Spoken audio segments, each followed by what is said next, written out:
Ang glow tetrafish o kilala rin bilang glow light tetra ay may mga kulay na katawan na kadalasang may malinaw na kulay tulad ng orange, asul, pink, yellow, green.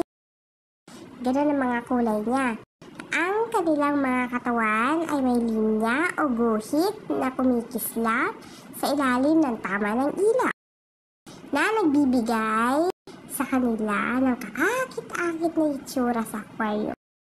Ang mga ito ay karaniwan may mga maliwanag na ski at mga bahagi ng katawan ay nagdadalang buhay sa isang tangke ng isda sa aquarium tank.